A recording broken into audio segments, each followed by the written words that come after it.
नमस्कार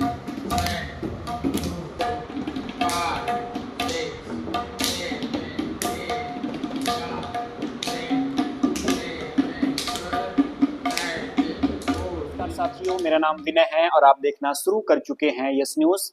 इस वक्त मैं हूं शहडोल में और हमारे साथ जो शख्सियत बैठी हैं वो हैं तबला वादक। साथ में देख भी पा रहे होंगे आपके सामने उनके तबला रखा हुआ है।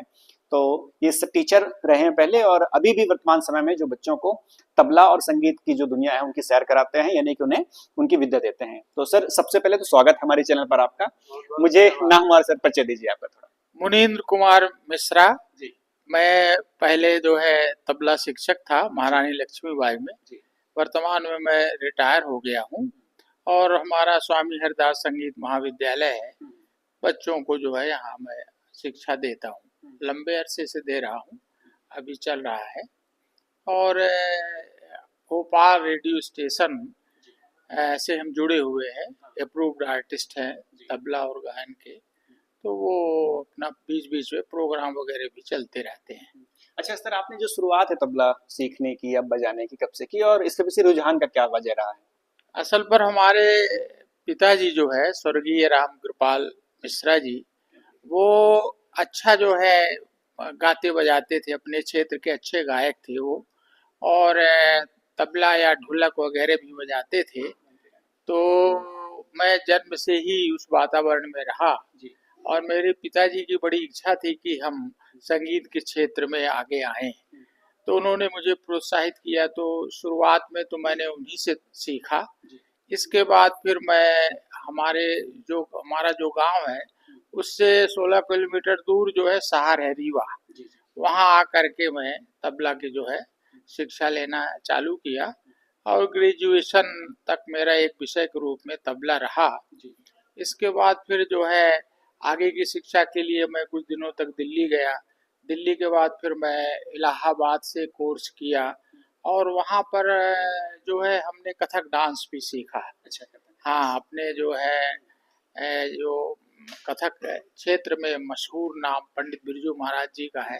हमने भी सुना। हाँ, तो उनके भांजे पंडित ओम प्रकाश जी, वो उस वक्त इलाहाबाद में ही थे। तो उनसे मैंने कथक डांस भी सीखा है। तो इस तरह से मेरा जो है इस क्षेत्र में आने का एक प्रमुख जरिया बना।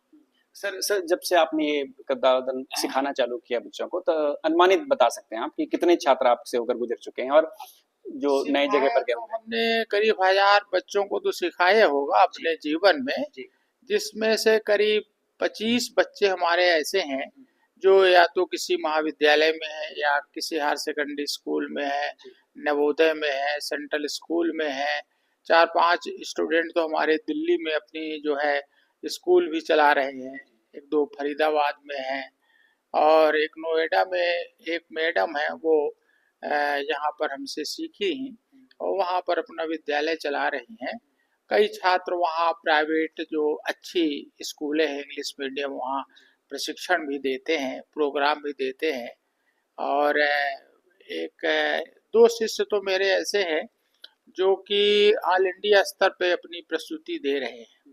एक छात्र जो है हिमांशु मिश्रा करके, वो यूथ फेस्टिवल जो होता है सरकार की तरफ से, तो प्रदेश में जो है उसका तबले में प्रथम स्थान आया है और नेशनल तक वो गया था। अच्छा सर, ये जो संगीत की परिभाषा लोग बाग सब अलग तरीके से देते हैं, अपने अपने तरीके से देते हैं। कोई कहता है साधना है, कोई कहते हैं कि लगातार इस पे रुचि रखनी चाहिए। तो आपने जो खुद अनुभव किया संगीत की, क्या व्यापक अगर सिंपल एक लाइन में कहें तो क्या कहेंगे संगीत को, क्या होता है? संगीत तो देखिए साधना ही है। और मैं तो ये कहूँगा, कहने की बात नहीं है, मैंने अनुभव भी किया है कि ईश्वर के पास तक पहुँचने का सबसे सरल जो रास्ता और सीख है वो संगीत है। क्योंकि भगवान कृष्ण ने भी जो है जिस सामवेद, हमारा जो संगीत है वो वास्तविकता ये है कि वो सामवेद की विषय वस्तु है, उसी में वर्णन है। हाँ, वर्णन उसी में इसका जो है संगीत का आता है। भरत के नाट्य शास्त्र है, उसमें भी इसका काफी विस्तृत वर्णन है हमारे संगीत का। तो ये एक साधना है, ये एक आध्यात्मिक विषय है। अब लोक रंजन तो बाद में है, लेकिन ईश्वर की उपासना का ये एक अच्छा जरिया है।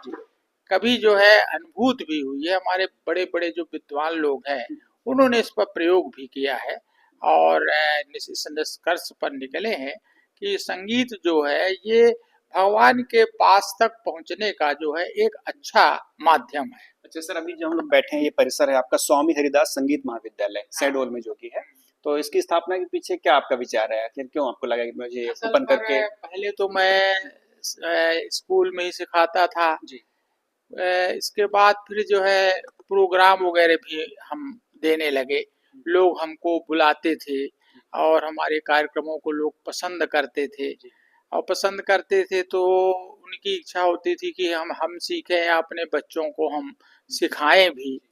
तो बिना किसी जो है एक निश्चित स्थान के उस मांग को पूरी नहीं की जा सकती थी, इसलिए फिर हमने एक संस्था डाल दी और जो भी रुचि रखने वाले परिवार हैं उनके बच्चे हैं तो हर एज के जो है फिर हमारे यहाँ समझ लीजिए करीब 30 वर्ष से मैं सिखा रहा हूँ, वो सब आते हैं और यहाँ पर सीखते हैं। एक सुविधा है शहडोल में। सर कोई भी अगर विधा सीखते हैं अपन, चाहे इंजीनियरिंग हो, मेडिकल हो, पढ़ाई संबंधित हो, कोई शिक्षकों का ट्रेनिंग लेता है या तबला कोई सीख रहा है या कोई भी संगीत की विधा सीख रहे हैं, तो उनमें क्या है, गुरुओं की महत्वपूर्ण भूमिका होती है। तो आपके गुरु ऐसे कौन अगर बता सके आप, तो जो आपको बहुत प्रभावित किए? हाँ, हमारे असल पर एक तो हमारे पिताजी जो हैं वो चूँकि अब पिता है इसलिए न हम नहीं कह सकते, लेकिन उन्होंने हमको बहुत प्रोत्साहित किया। जो भी उनके पास था उन्होंने हमको शिक्षा भी दी और इसके बाद सबसे ज़्यादा यदि मैं प्रभावित हूँ तो इलाहाबाद के प्रोफेसर लाल जी श्रीवास्तव साहब जो हमारे तबले के गुरु हैं, वो एक अच्छे राष्ट्रीय स्तर के तबला वादक होने के साथ साथ एक बहुत अच्छे इंसान भी वो रहे। अब इस दुनिया में नहीं है वो, तो उनसे मैं बहुत प्रभावित हुई और तबला क्या है मैं उन्हीं से जाना, उसकी बारीकियों को सीखा और बड़े ही प्रेम से वो जो है शिक्षा प्रदान करते थे और उनका कोई ऐसा नहीं था कोई फीस दिया तो ठीक है, नहीं दिया तो भी ठीक है। वो सिखाने में कहीं कोई जो है उसमें वो नहीं कसर नहीं छोड़ते थे, तो उनसे मैं बहुत प्रभावित हूँ। सर ये जो संगीत शिक्षा होता है, तो वर्तमान समय में क्या है, सरकार और आपका जो समाज है उससे अपेक्षा क्या है आपकी, मतलब क्या अपन एक्सपेक्ट करते हैं? जी, बहुत अच्छा आपका ये सवाल है। वास्तव में ये तो निश्चित मानिए कि आज जो है संगीतज्ञों की स्थिति हमारे अच्छी नहीं है। वो लोग जो है अपना परिवार का जो पोषण है वो बड़े मुश्किल से कर पाते अच्छा, हैं। इसकी वजह ये भी कह सकते हैं अपन को, जो डिजिटल युग या एआई या कह सकते हैं कंप्यूटर की जो दुनिया आ हाँ, गई है, कंप्यूटर उसके तहत के बहुत सारे कंपोजिशन हो हाँ, जाते हैं। हाँ, वो भी एक कारण है और सरकार जो है जितना कहना चाहिए कि सुविधा देना चाहिए संगीतज्ञों को, वो अभी दे नहीं पा रही है। कहने को तो कहते हैं हर विद्यालयों में शिक्षक रखे जाएंगे, पर ऐसा व्यवहार रूप में देखने को अभी नहीं मिल रहा हाँ, है। नहीं, सरकार ने जो नई एजुकेशन पॉलिसी लाई है उसके तहत भी बच्चों को छठवीं क्लास से या हाँ, प्राइमरी क्लासेस से ही संगीत का शिक्षा देना हाँ, है। वो कागज में तो है लेकिन धरातल पर नहीं दिखता है। धरातल पे नहीं आया। यदि वो कहीं धरातल पे आ जाए तो हमारे जो संगीतज्ञ हैं तो उनके लिए जो है थोड़ा सुविधाजनक हो जाए। अभी वो लोग बहुत संघर्ष करते हैं, कलाकार तो बहुत है भाई, एक ऐसा विषय है कि हर आदमी सीखना चाहता है, लेकिन उसके साथ परिवार जुड़ा है, बच्चे हैं, उनकी फीस देना है।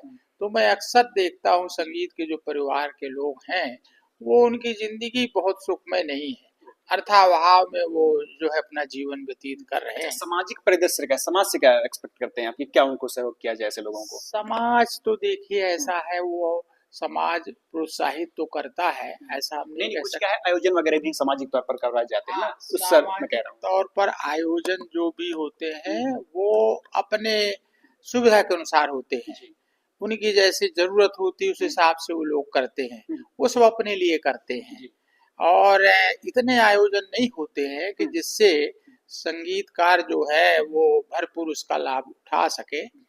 तो समाज तो ऐसा है कि यदि उसकी आवश्यकता है तब तो कलाकारों को जो है काफी याद करेंगे। इसके बाद जब मान लीजिए उनका आयोजन समाप्त हो गया तो कुछ ही लोग हैं जो याद रखते हैं। अच्छा, फिर ये- बोलिए। चलिए धन्यवाद सर। तो ये मुनीन सर थे जिन्होंने हमसे पूरी बात की, इन्होंने बेसिक जो जानकारी की संगीत होती क्या है और संगीत से इनका जुड़ाव कैसे रहा है, तबला वादन से संबंधित भी इन्होंने जानकारी दी कि इनका रुझान कैसा है, इनके गुरु कौन कौन थे। साथ में इन्होंने ये भी विस्तृत बात बताई कि तबला सीखने के लिए इनके कौन कौन से स्टेप्स आप अपना सकते हैं। इन्होंने युवाओं के लिए भी, खासकर शहडोल के युवाओं के लिए भी कुछ जानकारी साझा की है। मेरा नाम विनय है और आप ये जो वीडियो देख रहे हैं सोशल मीडिया प्लेटफॉर्म यूट्यूब पर देख रहे हैं, चैनल का नाम है यस न्यूज। अगर ये वीडियो आप पहली बार देख रहे हैं तो चैनल को सब्सक्राइब कीजिएगा, वीडियो को लाइक और अन्य लोगों तक भी शेयर कीजिएगा, खास करके शहडोल वासियों तक, ताकि ये जो पूरी जानकारी सर ने दी है ये आप तक पहुंच सके और संगीत के प्रति आपका भी झुकाव हो सके। धन्यवाद।